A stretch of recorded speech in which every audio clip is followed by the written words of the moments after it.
Hi guys, so this week the builders are arriving and I'm super excited. It's 7:30 in the morning, which is way too early for me normally, but the sun is rising and the builders will be here in half an hour and I can't wait to start seeing some progress happening. This is what we've been waiting for weeks and preparing for weeks. So, wish us luck! Here we are, so as you can see they've taken out a whole load of the stones and we now have our opening for our window. So it's starting to look good and you can really see the view that we're going to get. So while the builders are knocking holes through and building walls, I'm taking the opportunity while the sun is shining to deal with my asparagus patch. So I've cut all of the asparagus plants back. I'm now going to weed the patch and then I'm going to mulch it and then put a mesh over the top to stop the chickens from digging up the mulch. So as you can hear, the builders are in the background, still building the wall, and it's starting to look good. It's starting to be enclosed, which is good progress. I'm putting netting over to stop the chickens from scuffing up all of the mulch that I've put down. So we let the chickens into our vegetable patch in the winter, so they can scrat around, dig out any bad bugs that are in the ground, and also it keeps the kind of weeds down.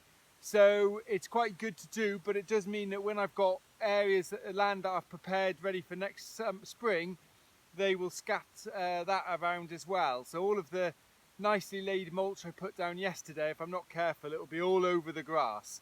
So I'm putting some netting down, as you can see, and this will stop the chickens getting onto it. Morning guys, so today is day 3 and as you can see they've started to build the first wall. They've put a lintel across the window, and what they're also trying to do, the big piece of wood there, is actually they're trying to reform the same pattern as we have on our house. So they've made a sort of a frame really out of wood, which they'll then pour with concrete, and that will hopefully give us a good frame on the finished wall as well, which will replicate what we've already got in the house.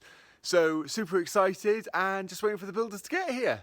So I'm down at the pool area. Obviously the pool has now been removed for winter, and for those of you who watched my video on how to dig out a pool on a slope and build a retaining wall and build decking, would have remembered that there was a little area here that I half built for my pump station, but I didn't really have time because it was getting close to the summer and I wanted the pool up for my wife's birthday. I didn't actually manage to build the pump station. I've just put the blocks there and I haven't actually cemented them in. So my plan today is just take the measurements, get all the blocks ready and cut and in some sort of order, because the builder's obviously here and you can see them kind of at the back there in the kitchen. They often have a bit of extra cement at the end of the day which they're not using.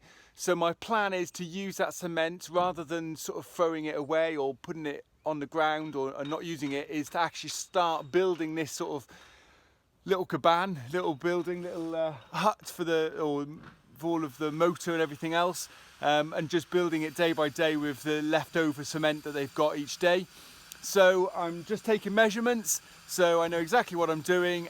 Everything's ready, so at the end of the day when I've got some spare cement I can crack on with this. So I've removed the blocks and I've cut away the polystyrene. I want to keep the polystyrene in the middle because it actually helps with some of the vibrations of the pumps and keeping them a bit quieter. So I've removed the polystyrene where the bricks are going to go, and the next thing is I'm going to have to dig this out probably and just put a little bit of a foundation in, just to give something for the stones to kind of get to and for me to be able to lay. Probably could just put the stones in there because it's not really a supporting wall, it's not really doing much, but I'll probably put a little bit of a foundation in just to give it a extra little bit of support. So here we are, day 4. I'm waiting for the builders to arrive again this morning, but unfortunately disaster struck yesterday. One of our main beams in our barn, we've suddenly noticed it's got some cracks. Now they're not cracks running along the beam, they're cracks running through the beam. So we're a little bit worried about it. We've put some acro pops up to support it, and one of the things I'm doing this morning is off to go and buy a new beam, a new oak beam, 4 meters long, and we've spoken to some experts. We've had a few people come in and have a look at it, and basically as long as we put another beam on top and bolt the two together, then that should last us another 150 years apparently. So I'm not going to worry about the fact that it's only going to last me 100 to 150 years. I think the roof on the back of the of the new kitchen probably will need replacing before then. So what we're going to do is we're going to repair the beam rather than kind of replace it. But that is our drama this week. So let's, fingers crossed, we get the new beam in as quickly as possible and hopefully no more damage will happen. Here I am at the end of the day. Hope you've enjoyed my video, this week's update. Please click the subscribe button, click the bell symbol as well so you can get informed and keep up to date with the next video. The next video is going to show you, hopefully, the finished window behind me there. Possibly a door and possibly another hole for another window, but we'll see how far the builders get. But that's it for this week. Hope you enjoyed the update. Look forward to showing you how it goes next week. See you soon, guys. Bye.